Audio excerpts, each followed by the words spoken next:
Audio Renaissance presents The Power of Truth, a leading with emotional intelligence conversation with Daniel Goleman and Warren Bennis.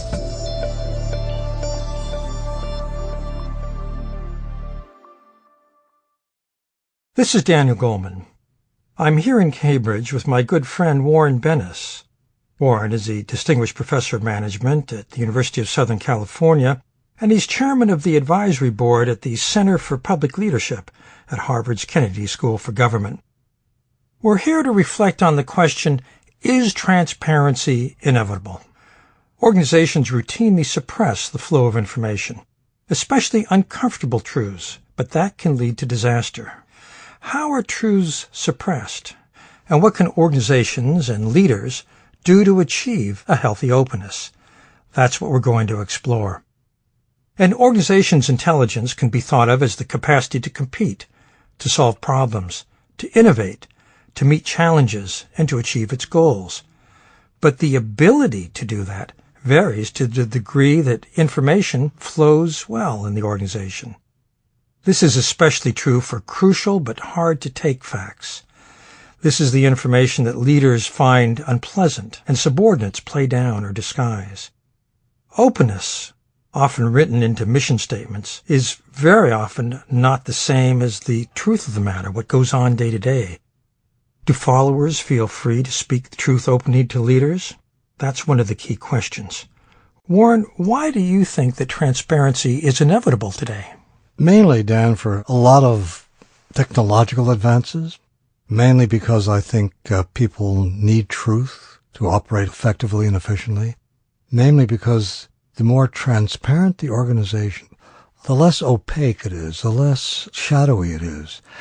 Transparency disperses the clouds, and the clouds keep information from getting to the right places. It's inevitable, though, partly because ultimately truth will make organizations and leaders more effective and more efficient, and also get more work, capacity to motivate out of the workers. So that's why. What you're saying is that there's a competitive advantage absolutely to the free flow of information. Yeah. As a matter of fact, the degree to which organizations succeed is basically their creation of intellectual and human capital, and that has to do with information and intelligence. Why is transparency important? It's the very oxygen of any organization today which relies on a thing called human intelligence, because the competitive advantage is more and more a factor involved in whether an organization is going to be in the phone book 5 years from now. Information is what, it really is the oxygen, it is the fuel for any living system. The sources of information, the brain power, the intellectual capital, call it what you will, are as essential as the artery flow to our heart and to our brain. It is the substrate of what makes an organization, and I would say also individuals, effective and be able to deliver the goods, both in terms of living and in terms of organizations delivering its product to as broad a group of customers as possible.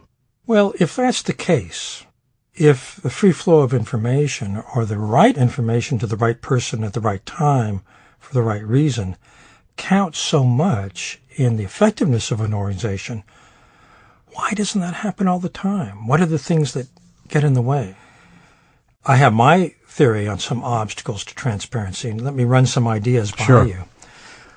As a student of both self-deception in the individual and collusion to collectively deceive ourselves in organizations, I've noticed that there are hidden ground rules for what we can and cannot say. In any organization, there are 4 unspoken rules. Number 1, here's what we notice. Number 2, here's what we say about it. And number 3, here's what we don't notice. And number 4, well, actually, we say nothing about it because we don't notice it. We're not allowed to speak its name.